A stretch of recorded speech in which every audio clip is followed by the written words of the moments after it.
Welcome.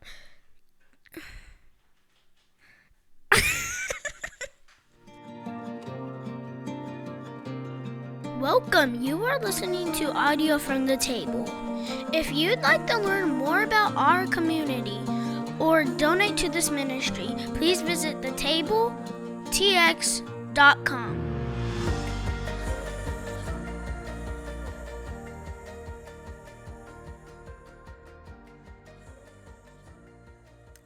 Grace and peace, friends of the table. So glad to have you with us. Brett here. And we are in a little one-off message. We're going to be starting Advent in a few weeks. So instead of jumping into like a 2-week series, there'll be just a few one-off messages before we get into that. So this week, the title of the message is Silence and the Two Minds. Our passage is a very short one. This is from Psalm chapter 16, verse 8. Which says, I keep my eyes always on the Lord. With him at my right hand, I will not be shaken. Some beautiful poetry. We're going to be getting into a lot today, so I've got to admit, this is a bit of an experimental sermon. It's a very Enneagram 5 sermon, which I am.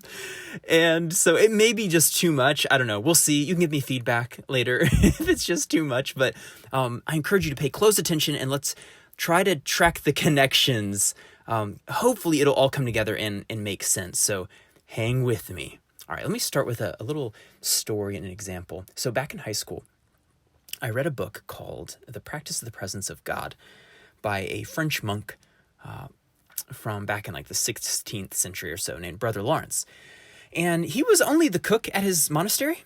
So he didn't have extensive theological training. He was not a renowned preacher. I mean, he had very little, if any, education at all. He was, just the cook. However, over a number of decades, he developed what he called a practice of the presence of the Lord. The way he put it is that when he found that his mind had kind of drifted from God, he would simply bring it back to God.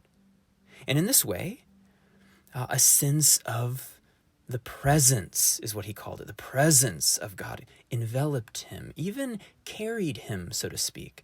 For example, he said whenever he had a task to do, and maybe something that made him a little anxious, like going to the big city to purchase large amounts of food and wine and whatever that was necessary as part of his kitchen duties, he would simply say, well, Lord, apart from you, I can't get a darn thing right. So I simply entrust myself to you. May your presence lead me. And then he would just kind of go for it. You just conduct the business. And he said in this way, he learned this sense of what he kind of describes in various ways, an ongoing communion, a sweet fellowship, a ongoing trust and surrender to the Lord, what he called, again, a practice of the presence of God. And with it came all of the fruits of the Spirit. A love bubbled up within him, a joy and a peace and a patience, and so on and so forth. And in fact, he did become known as a monk of tremendous depth and love. I mean, people could tell something was different about him. So when I read this, a good 20 whatever years ago, something in my heart leapt. I mean, here was a Christianity, not just in books or even in scripture, but kind of, abstract words, but a life lived. And I wanted the Lord's presence. I wanted that peace. I wanted that love. I wanted that sense of God in every moment, But after reading and even rereading that book, probably, my goodness, since that first year of reading it in high school, I've probably read this book eight or 9 times. I had to admit, especially early on, I just didn't quite know what Brother Lawrence was getting at. I thought he was saying, think about God a lot. Or, let God never leave your mind, which, of course, I found impossible. I mean, how am I supposed to live my life and think about God at the same time? I can only do one thing at a time. And it wouldn't be until many years later that I began to understand that in the same way keep your eyes always on the Lord, as we just read in Psalm 16:8, does not mean to literally look for God in your day. In the same way, pray without ceasing, as the scriptures say, does not mean to 24/7 say literal verbal prayers. So practice the presence of the Lord does not mean think about God a lot or recite a bunch of Bible verses in your head or make sure you're always singing a worship song. Instead, these are kind of poetic statements pointing towards a certain orientation of one's attention. Let me say that again. These are poetic statements pointing towards the orientation of one's attention. Now, I realize that needs some unpacking. The rest of my message will do that unpacking. And though at times it may seem like, well, we've moved on from Psalm 16 and Brother Lawrence. Now we're just talking about neuroscience and what's going on here. Hang with me. I have not. It is all connected. What I'm trying to give us is really a way of interpreting and understanding so many scriptures and even Christian mystical texts like Brother Lawrence's that often kind of leave us kind of baffled, maybe even a little cold towards it because it just sounds like, I don't know, poetic niceties that mean nothing, when actually it's getting to something really, really profound. There's an incredibly beautiful movie titled The Sound of Metal. I think every Christian should see this movie. It's about a heavy metal drummer and former addict named Reuben, who loses his hearing and is plunged into silence in what at first he thinks is killing him, ultimately is his salvation, as he comes to grips with this tremendous silence. And the first time you watch the film, you'll probably be tempted to think, oh, cool, so that was a movie about a heavy metal drummer named Reuben who loses his hearing and is plunged into silence. But no. I mean, well, perhaps that's too strong. At one level, of course, that's what it's about.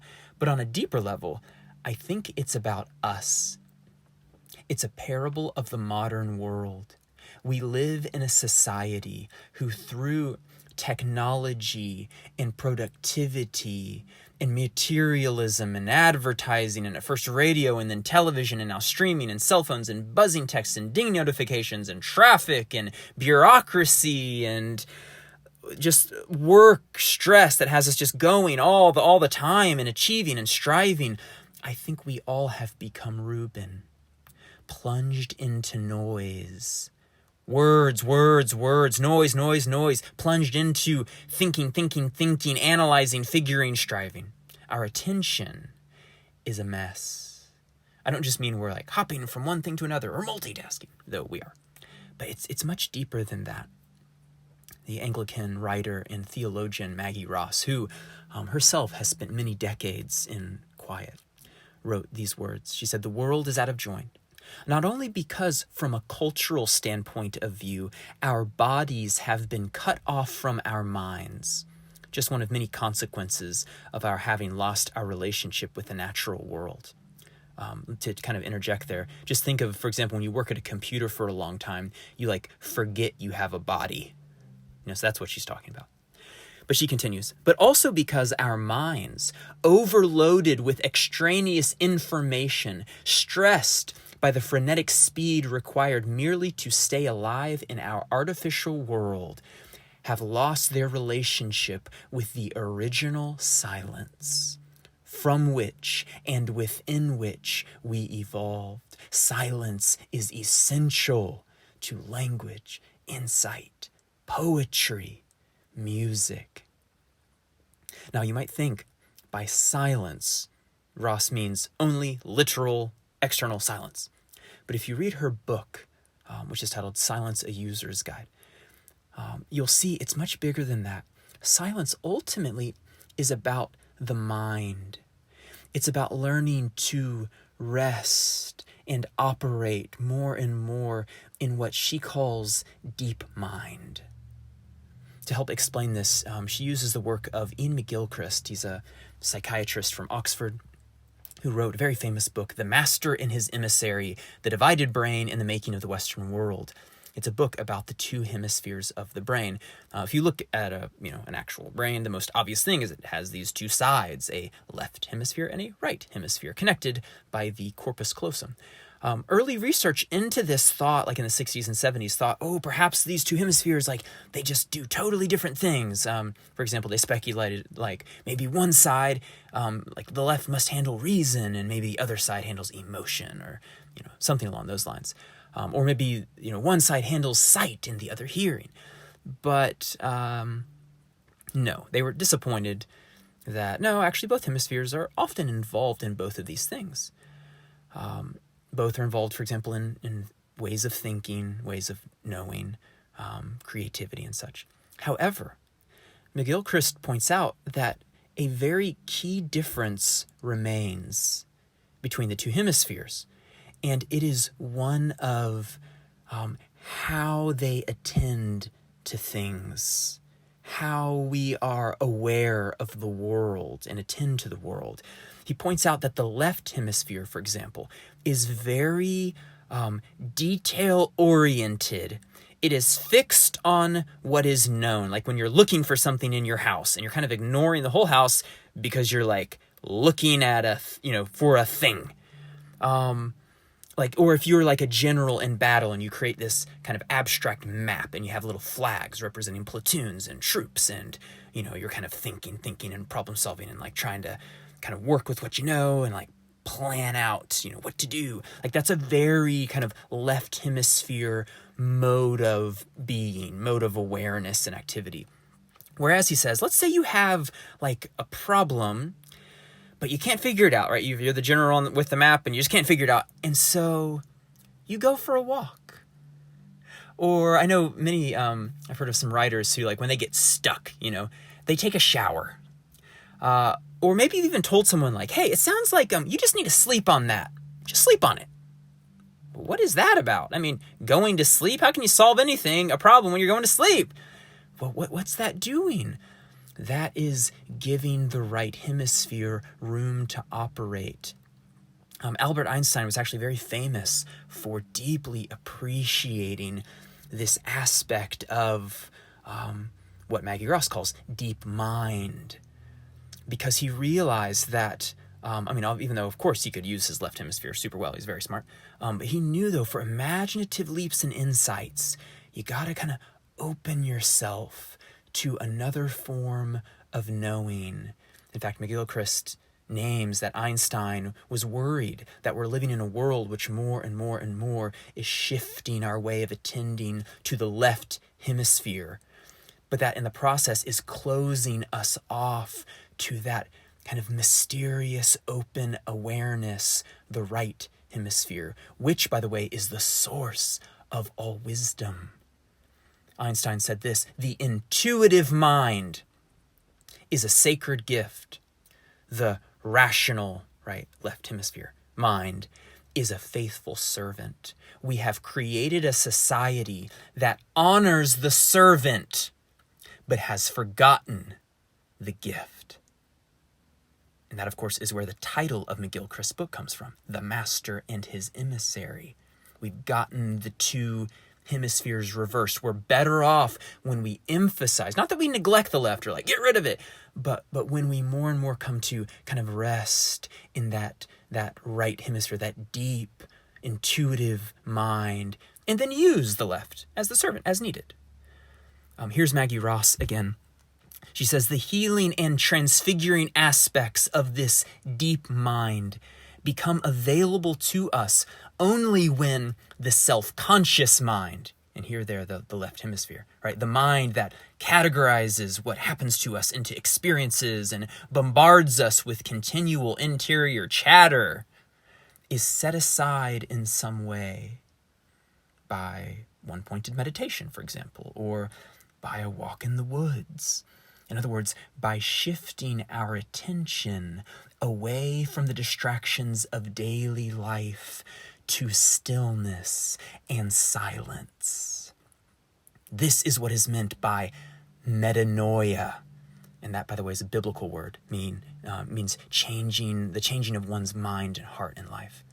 She continues, when we turn towards silence, we can receive the fruits of deep mind through insights, through changed perspective, through the mysterious healing that takes place out of our sight.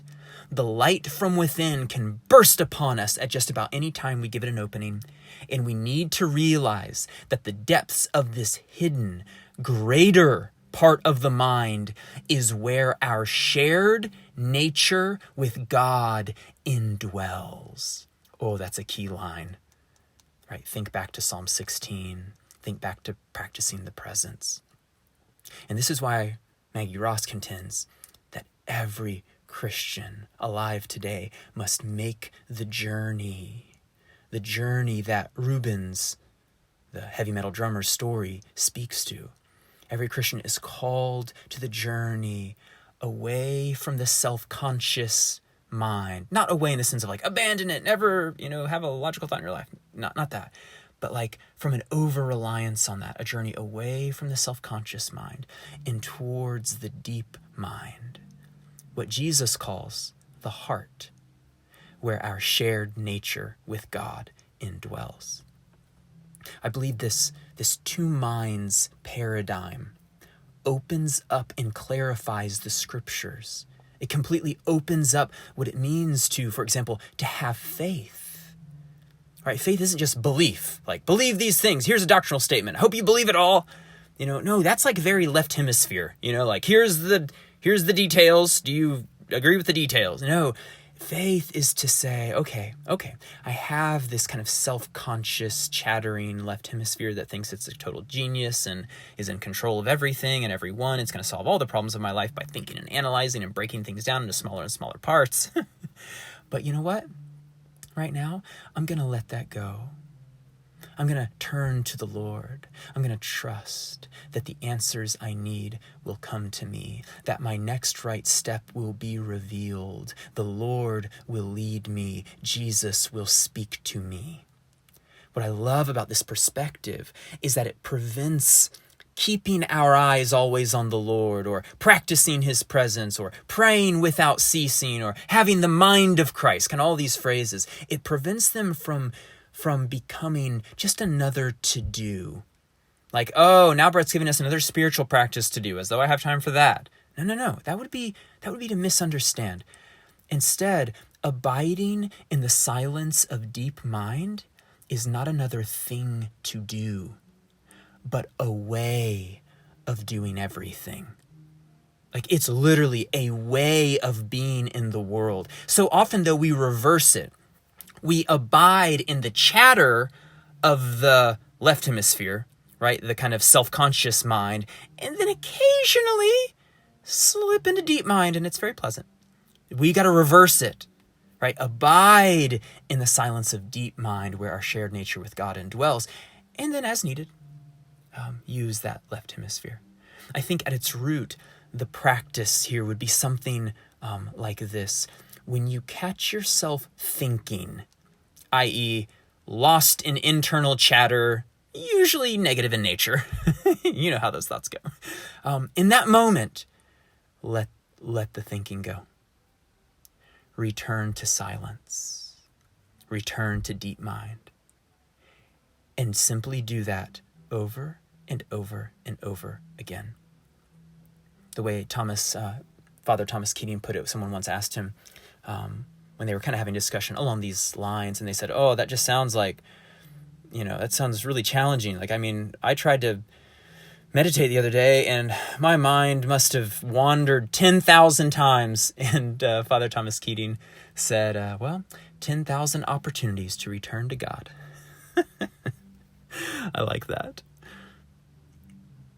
There's one more quote from Thich Nhat Hanh. He says, silence is ultimately something that comes from the heart. In other words, deep mind. Not from any set of conditions outside us.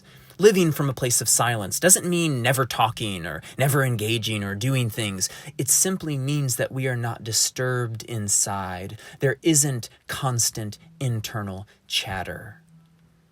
This has certainly proven true in my own life. What a miracle it was to realize that having a big church, or being trying to be the smartest person in the room, or having a fat bank account, or whatever, would not heal me, would not make me happy.